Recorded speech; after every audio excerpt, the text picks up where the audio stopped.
Hey now, ladies and gentlemen. Hey now, hey now, hey now, hey now, hey now, and a hey now. Welcome to hour number 3 of the line, Talk 99.5 and Talk995.com. Andrew McLean, who.com, and on YouTube, Real Talk 99.5 TV. Real Talk 99.5 TV. Y'all hook that on up and watch us, if you will. Give us a like, give us a comment, give us a subscribe, whatever. By the way, Jawbone Jam, we're creeping closer and closer to our 10th anniversary of 10th anniversary of Talk 99.5 and the big Jawbone Jam. Still tickets available, believe it or not. Still tickets available for you guys at Ticketmaster. Just go to Ticketmaster.com, search Jawbone Jam or search Talk 99.5, and you will find it. They're all general admission tickets. They're $39.95 a piece. This is to pay the bands, pay the venue, and everything else. We're not making money off this. This is just our birthday celebration. You're going to have music from Cattle, Stone Horses, and Brother Kane. This is a big show, and we want to see y'all there. And make sure you go to Ticketmaster and don't end up on some third-party website having to pay more for your ticket. Because if you just try to Google the tickets, it'll probably throw you some different websites up there, and you don't want to buy them from third parties. You want to buy them from Ticketmaster, please, and thank you. So y'all will hook that up. What else? Thank you to Matt Murphy for calling in and hanging out with us for a few. I've got a short week, or should I say a long weekend, as I'll be out Friday and Monday. So we're having to move things around. We'll have Damian Mitchell in tomorrow. I think AJ is going to be producing the show tomorrow. So AJ and I will be back together. First time AJ and I have done a show together in a while, I feel like. I don't know when the last time we've done that is, but we'll have fun. We'll make it happen. Joe Kent. I want to talk about Joe Kent. So Joe Kent was a member of the Trump administration. He was the National Counterterrorism Center director. And as of yesterday, was it yesterday he put that out? Yeah, yesterday morning, he resigned and said that he is resigning thanks to the ongoing war in Iran. He says Iran posed no imminent threat to America and asserted that we are at war because of pressure from Israel and its powerful American lobby. That's AIPAC is probably what he's referring to. And a lot of people feel that way. I mean, there's a lot of talkers such as your Candace Owens and your Tucker Carlson's, and most recently Megyn Kelly. She's on that train as well, which I have a lot to talk about on that front. And I don't fault them for it. I mean, I think it's okay for them to have that view. I think they are, I think they're justified in their concern of AIPAC and the influence that they have over the government. But I think where they're getting it wrong is to think that a lobby has that sort of influence over Donald Trump. Because one of the things that Donald Trump does not want to do is to get in a military conflict. He is a negotiator. He is in the business of negotiating, meeting in the middle, and getting deals done. He doesn't want to have to resort to violence and war and military action. But he also understands that if negotiating, as he is the master negotiator, if negotiations don't work, that there's only one other route to take. And sometimes you end up getting to that. And so I think they're wrong on that. But that doesn't mean I have love lost for them. I don't have to agree with, people I look up to on everything. Just, simple disagreement. But here with the Joe Kent thing, it's a little weird because when I heard about his resignation and I heard what he said about why he's resigning, I thought, wait a minute. Is this the same Joe Kent that I remember from not just years ago, but from months ago? Because I've heard him speak on these issues. And so I did a little deep dive just to see where he's been to make sure my memory isn't fooling me. And to make sure I'm thinking of the same guy. I mean, I know Joe Kent's kind of a standard name, but is this the same Joe Kent? Here's what he said. He said, after much reflection, I'll read you his entire statement here. After much reflection, I've decided to resign from my position as Director of National Counterterrorism at the National Counterterrorism Center effective today. And this is a crazy move because it's not I'm going to resign at the end of the month or the end of the year or in the summer. It is I'm not even giving you a 2 weeks notice. I'm out of here now. He said, I cannot, in good conscience, support the ongoing war in Iran.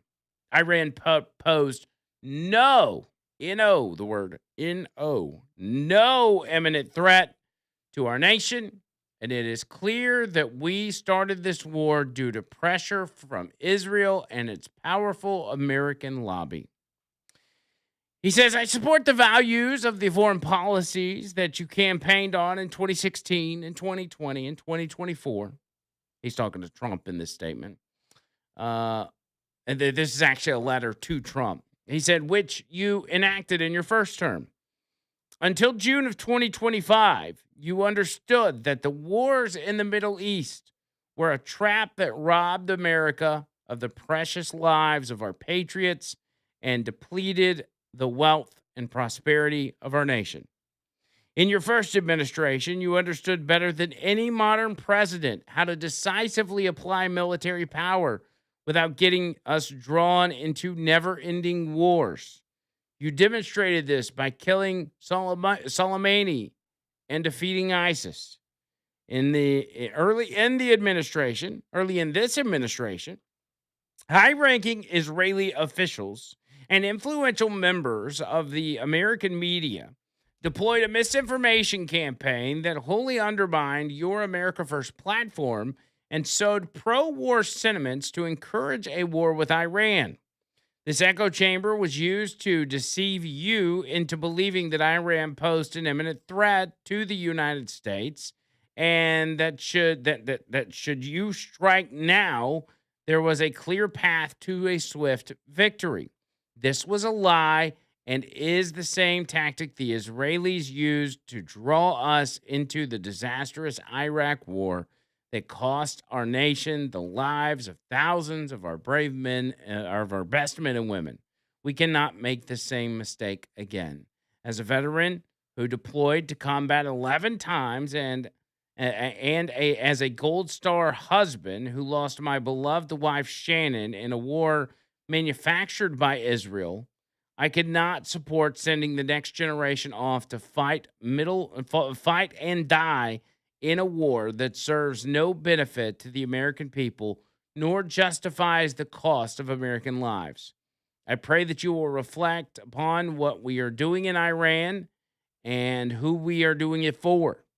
The time for bold action is now.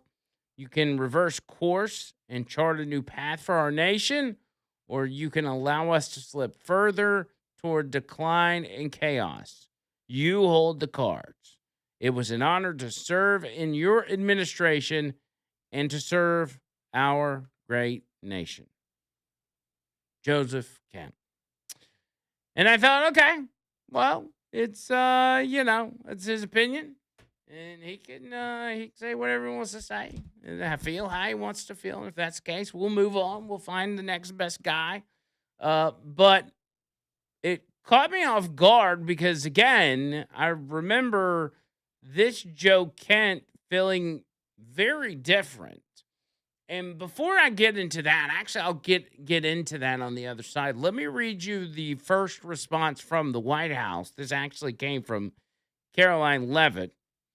She says, there are many false claims in this letter, but let me address one specifically. That, quote, Iran posed no imminent threat to our nation. That's what Joe Kent says. This is the same false claim the Democrats and some in the liberal media have been repeating over and over. As President Trump has clearly and explicitly stated, he had strong and compelling evidence that Iran was going to attack the United States first. This evidence was compiled from many sources and factors. President Trump would never make the decision to deploy military assets against a foreign adversary in a vacuum. Iran is the world's leading state sponsor of terrorism, which is odd to be the director of the counterterrorism organization, the National Counterterrorism, and to be against taking out the number one sponsor of state terrorism, but whatever. She said the Iranian regime is evil. It proudly killed Americans, waged war against our country, and openly threatened us all the way up to the launch of Operation Epic Fury. Iran was aggressively expanding their short-range ballistic missiles to combine with their naval assets to give themselves immunity, meaning they would have a degree of capabilities that would give them immunity to hold us and the rest of the world hostage. The regime aimed to use those ballistic missiles as a shield to continue achieving their ultimate goal, nuclear weapons. The president, though, through his top negotiators, gave the regime every single possible opportunity to abandon this unacceptable course by permanently giving up their nuclear ambitions in exchange for sanctions relief, free nuclear fuel, and potential economic partnerships with our country. That's something that gets lost on people. The things that Iran was offered in the lead up to this were an abundance. They had a lot of stuff that they could have taken. And if they say, if Iran posed no threat, if they had no intentions whatsoever of attacking anybody or using nuclear weapons, then they would have said, okay, Mr. President, that's a deal because we lose nothing. We're not trying to make nuclear weapons. We're not trying to attack you. So what's there's nothing here. Come look at it. We're not building nuclear weapons. That's the claim that they're not building. Well, then why did they turn down these deals? Why did they turn down sanction relief? Why did they turn down free nuclear energy, which would have greatly benefited their economy? Why did they turn down economic partnerships that could have, helped the citizens of their country and probably padded the pockets of their leaders? Because attacking this country and Israel was more important to them. Remember, they're running on an Islamic religious ideology that they're not going to give up on. And so no matter how sweet the deal was, they weren't going to turn it down. Anyway, back to the statement. She says that through the negotiations or through the negotiators, they gave the regime every possible opportunity to abandon this unacceptable course by permanently giving up their nuclear ambitions. But they would not say yes to peace because obtaining a nuclear weapon was their fundamental goal. She says, President Trump ultimately made the determination that a joint attack with Israel would greatly reduce the risk to American lives that would come from a first strike by the terrorist Iranian regime and address this imminent threat to America's national security interest. All of this led to President Trump arriving at the determination that this military operation was necessary for the U.S. national security, which is why he launched the massively successful Operation Epic Fury. The commander-in-chief determines what does and does not constitute a threat because he is the one constitutionally empowered to do so. And because the American people went to the ballot box and entrusted him and him alone to make such final judgments. And finally, the absurd allegation that President Trump made this decision based on the influence of others, even foreign countries, is both insulting and laughable. President Trump has been remarkably consistent and has said for decades that Iran can never possess a nuclear weapon. And it's true. As someone who actually witnesses President Trump's decision making process on a daily basis, I can attest to the fact that he is always looking to do what's in the best interest of the United States of America, period. America first. That's from Caroline Levitt. And those are all fantastic points. Because again, if this is all surrounding this idea that Israel pressured Donald Trump to attack Iran, you're just fooling yourself. Trump said the other day himself, he said, I think Israel has different goals and different ambitions than we do. And they can have whatever ambitions they want, but we're going to do what we set out to do, and then that's it. Israel, on the other hand, if they got different ideas, knock yourself out. But we're doing what is best for our country. Yes, Israel is an ally. Yes, we're going to help them out. But we're not going to get involved in a never-ending war.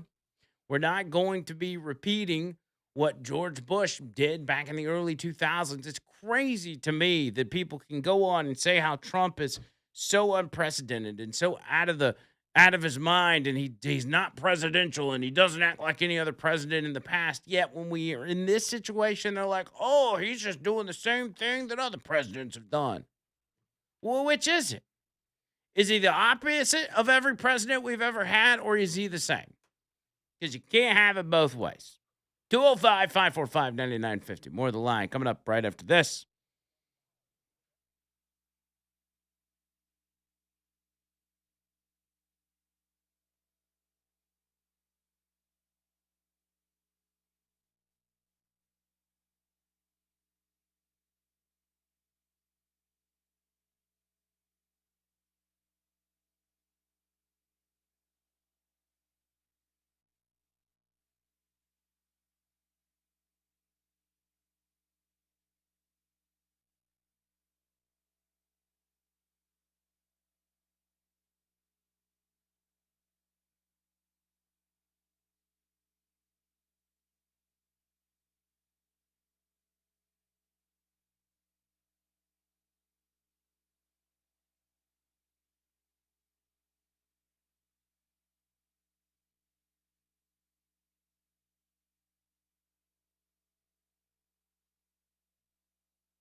And with Donald Trump's response to Joe Kent's resignation, he simply put out a tweet that Joe Kent had put out on January 8th, 2020. Oh, that's January 8th, 2020, which would have been 2 days after the January 6th. No. That was 21. Okay, so this was January 8th, 2020. This would have been the January of Donald Trump's last full year in office. Okay, and here's what Joe Kent said. He says, at real Donald Trump, we should not sit and wait for the next attack. Wipe Iran's ballistic capability out and get our troops out of Iraq. They are only targets now. He says, no U.S. wounded in action / killed in action is a tribute to the professionalism of our military and intel professionals, not Iranian restraint. So he says, again, this is back in 2020. He says, we should not sit and wait for the next attack. We should wipe Iran's ballistic capability out and get our troops out of Iraq. Weird coming from a guy who just quit his job in the Trump administration because he claims that Israel pushed us into wiping out Iran's ballistic capability. But hey, who am I to judge, right? And that's not all of it. He's had many moments where he has reinforced that same narrative, including just over the past year or two, which I'll give to you on the other side. 205-545-9950.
There's no bathroom and there is no sink.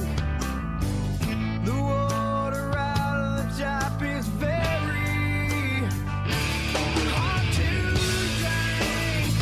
Very hard to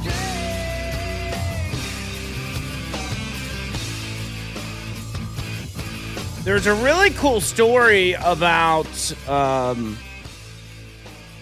an interaction between Markwayne Mullin that he tells during the Senate hearing between him and Donald Trump that I want to play for you here in a few moments. But it's got to do with his son who has suffered a traumatic brain injury. But I'll get into that in a few moments. I want to stay with Joe Kent for a moment. I read before that break.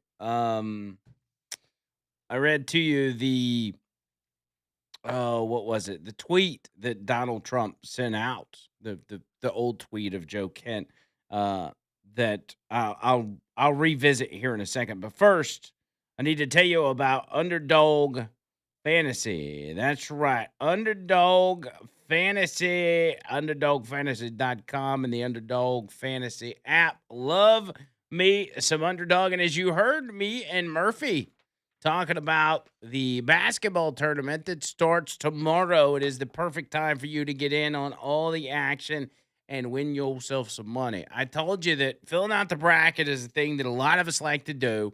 It just kind of gets you in the spirit of March in the big tournament, and it's just fun to do. You know, you do it at work, you do it with your friends and everything else, and it's fun. You know, we do it every year. But imagine taking it to the next level and being able to make picks on all these games, all the games that you want, picking players and deciding if they're going to go higher or lower on stats and winning money when you get it right. Real money. That's what happens on Underdog, and it's 100% legal in Alabama, and you can play today. All you got to do is download the app, free to download, sign up, free to sign up, and use my promo code, HeyNow, all one word, HEYNOW. When you do that, you're going to get some bonus entries, and you're going to be in the game, baby. I want to see you playing some Underdog. Download the app today and use promo code HeyNow to score $50 in bonus entries when you play your first $5. That's promo code HeyNow. Underdog, make plays, win money. Must be 19 or older and present in Alabama. Terms apply. See assets.underdogfantasy.com/web/play and get terms _DFS .html for details. Concerned with your play, call 1-800-MY-RESET or visit ncpgambling.org. So Joe Kent, again, said back in 2020, January of 2020, he said we should not sit and wait for the next attack, wipe Iran's ballistic capability out, and get our troops out of Iraq. They are only targets now. He said that he tweeted directly to Donald Trump in January of 2020. That was his stance then. He said, wipe out their ballistic capability. Why would he say that?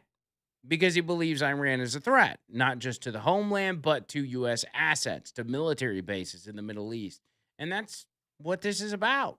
It doesn't even have to be firing ballistic missiles at New York or Florida or whatever. It's got to do with the people that are within range of some of these ballistic missiles, which are our men and women in uniform that are stationed all over that region. We've got to protect them as well, and they were under threat every single day. They're still under threat now, even while Operation Epic Fury is going on. If you look further into tweets from Joe Kent, going back to April of 24, he says Iran is poised to attack. Did you hear that? This is the same Joe Kent that told you yesterday that Iran posed no threat. He says Iran is poised to attack. Biden and the D.C. war machine has given them plenty of options to harm us by leaving our troops deployed in small bases in Iraq, Syria, and Jordan. Biden also gave Iran the funding for its proxies to attack us and Israel. The solution isn't billions more in funding aid and adding more U.S. troops to the region. It's cutting off Iran's access to funding, depriving them of targets. And then in September of 25, September of 24, September 25th of 24, he says, Iran has been after Trump since January of 2020 after he ordered the targeted killing of the terrorist Soleimani. This isn't a new threat. The Secret Service consistently failing to secure Trump is new. We need to figure out exactly why these failures keep happening. So he says Iran's a danger to the president. And then in 2022, he released a statement on his support for Israel and opposition to anti-Semitism, which is another interesting take considering that he says this is Israel's fault. He said, quote, Israel, a mutually beneficial ally and close friend.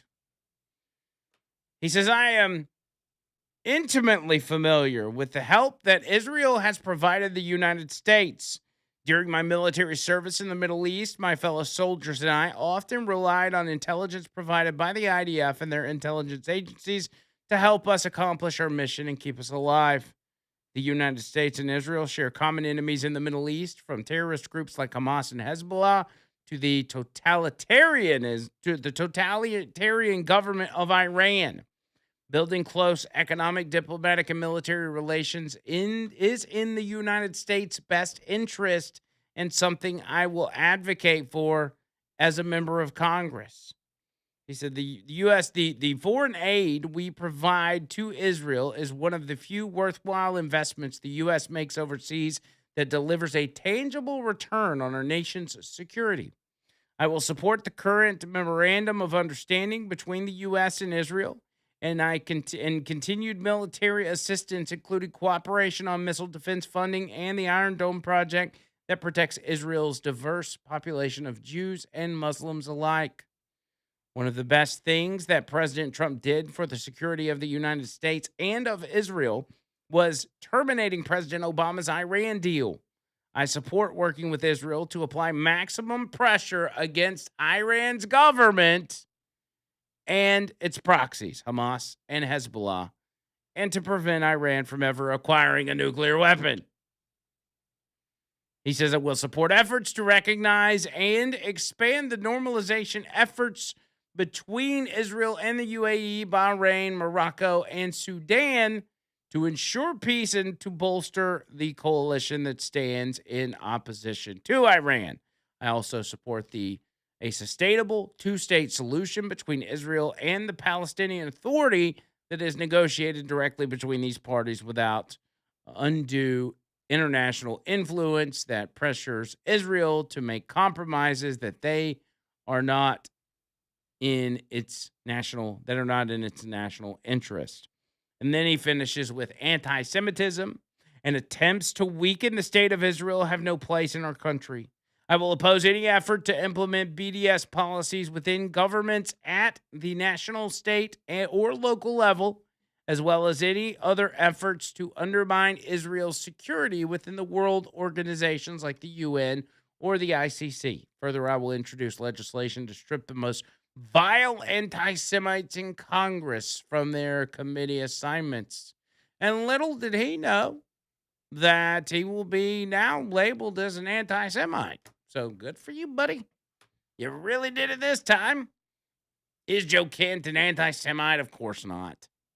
No. Most people that are called anti-Semites today in the world of politics are not. You know, people like Rashida Tlaib or Ilhan Omar are.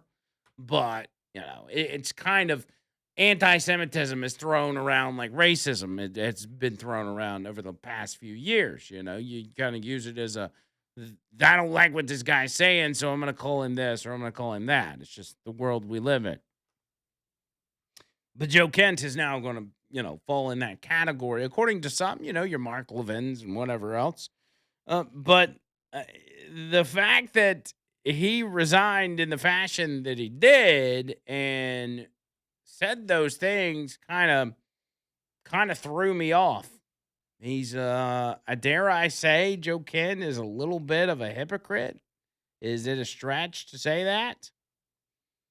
Was a little weird. As a matter of fact, here's a clip of Joe Kent on the Sean Ryan show. I think this was 3 months before Donald Trump's election in 2024. I think I've got the time right. I'm not exactly sure, but I think it's 3 months before Donald Trump was reelected, and he has this to say about Iran. They're still registering for the draft, aren't they? Like that's the logical conclusion to the direction that we're heading in right now, unless we make some serious changes. I mean, I've already heard rumors that Fifth Group is going to be sending guys to Iraq because of the escalated situation with Iran now. Yeah. I mean, most Americans aren't aware of it. Our troops in Iraq and Syria have been attacked 150 plus times by Iranian proxies. And when we say Iranian proxies, we got to be clear on what that is. That's the Iraqi government that we pay. Because after the Iraqi military, we spent $2 trillion on, surrendered to ISIS, we had to go back in there in very short order and stand the military back up again. And guess who filled the breach? The Shia militias controlled by Iran did. And the Iraqi government's controlled by Iran. So these are they're still registering. Okay, for the draft, so there's Joe Kent, who, again, this was 3 months before Donald Trump's election. He goes on the Sean Ryan show, and he states that Iranian proxies had attacked U.S. troops over 150 times, which sounds like a pretty big threat, right? He then states, he states escalation was the logical path absent of policy change. Trump, as you know, then attempted diplomacy with Iran, offered all the stuff that we stated. That diplomacy failed. It was more important for them to acquire a nuclear weapon than it was to get economic relief, sanctions relief, free nuclear energy. They wanted a nuclear weapon.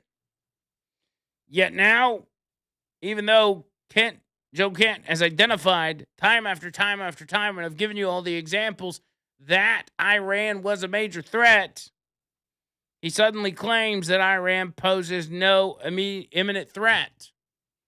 So what changed? Logic no longer seems to guide Joe Kent. Did somebody get to him?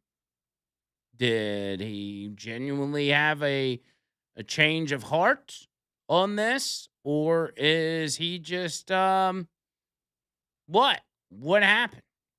Trump yesterday, when he was in the Oval Office with the Irish Prime Minister, he was answering a lot of questions, and it was kind of new news that Joe Kent had resigned. And I believe he was asked by one of the reporters what his opinion or how he feels about the Joe Kent thing, and here's what he said. I read his statement. I always thought he was a nice guy, but I always thought he was weak on security, very weak on security. I didn't know him well, but I thought he seemed like a pretty nice guy. But when I read his statement, I realized that it's a good thing that he's out, because he said that Iran was not a threat. Iran was a threat. Every country realized what a threat Iran was. The question is whether or not they wanted to do something about it. And many people, many of the greatest military scholars are saying for years that presidents should have taken out Iran because they wanted a nuclear weapon. They were, if we didn't do the attack, or if, I'll go a step further, if I didn't terminate the Iran nuclear deal given to us, one of the worst deals ever made by Barack Hussein Obama. Remember when they sent Boeing 757s over there, loaded with cash, hundreds of millions of dollars? You would have been very happy. This was a wonderful, they said hundreds of millions. People forget that. Does anybody remember? Right? You remember. Hundreds of millions of dollars in a Boeing 757. I think they had two of them loaded. They took the seats out and they put cash. And it was so much that there wasn't a bank in Virginia, Maryland, or D.C. that had any money left. They stripped them of all their money, put it into place, sent it to Iran, almost as ransom. That's not going to happen with Trump. And nobody ever did anything about it. Nobody ever said anything about it. Can you imagine if I did that? So they've been a threat for a long time. But they've really been a threat. If I didn't terminate Obama's horrible deal that he made, the Iran nuclear deal, you would have had a nuclear war 4 years ago. You would have had nuclear holocaust. and you would have had it again if we didn't bomb the site. So when somebody is working with us that says they didn't think Iran was a threat, we don't want those people because, and there are some people, I guess I would say that, but they're not smart people or they're not savvy people. Iran was a tremendous threat. And virtually every NATO nation, and this is the thing, if they told me it wasn't a threat, and therefore they don't want to help, but when they say it was a threat, and it was a major threat, every one of them, I think every one of them, I don't know of one that said they're not a threat, but when they say it was a threat, but we're not going to help, I think they're very foolish.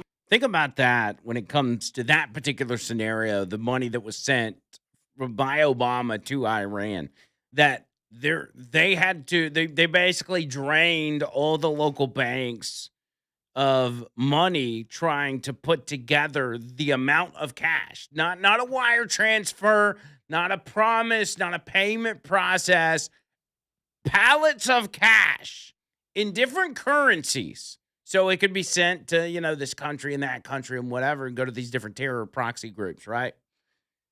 All that cash. They had to take the seats out of the planes because it was so much cash, and they sent it over to Iran of all places, and gave the money. And listen, when this happened, we were all up in arms.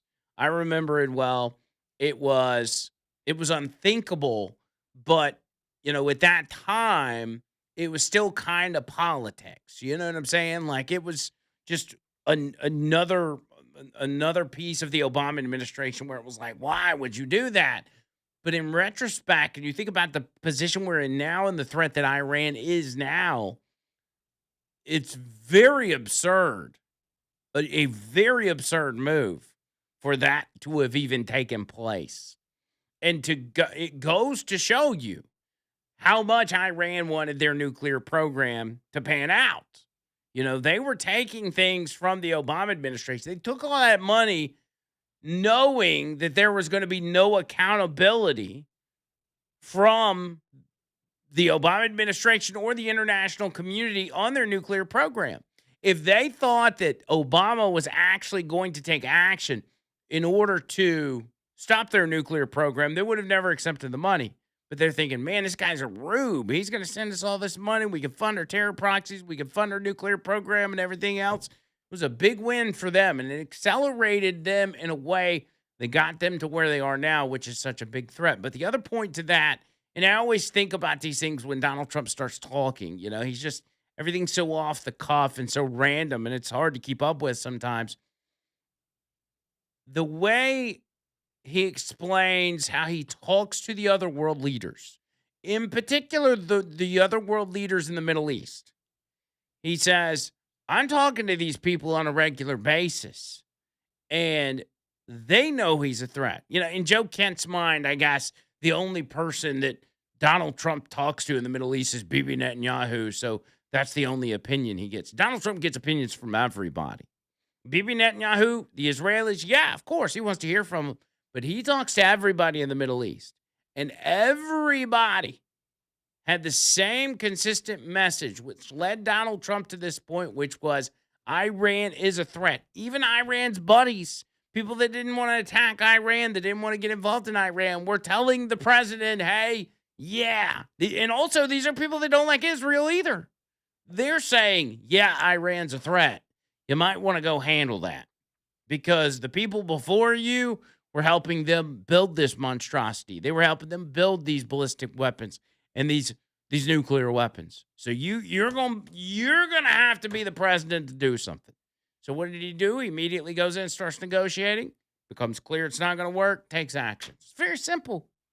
This is not some Israeli plot where they've hacked the brain of Donald Trump and now all of a sudden he's a completely different person and he's bowing at the feet of Bibi Netanyahu. Donald Trump's the same guy he was yesterday, the week before, the year before, the term before. He ain't changed. And it's crazy to me that people don't get that. And I think people just sit here and wait for Donald Trump to just flip a switch and go against everything he stood for, but he's not. He's the most consistent president that we've ever had in this country. 205-545-9950. More show coming up.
All right, here we go. I've done it again, ladies and gentlemen.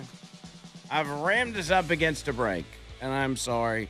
I'm just, it's one of those days, man. I got so much to talk about. I've got, on the front of, I've got the SAVE Act I need to talk about. I got this clip from the Mullen hearing. I've got what we are now finding out, 2020 election interference with Iran and China both, that has been ignored by Congress and has been held from the American public. I got a new James O'Keefe investigative series where people are getting paid. Homeless people are getting paid to register to vote in California and all kinds of stuff, man. You want to stick around for this last hour because it is going to be jam-packed.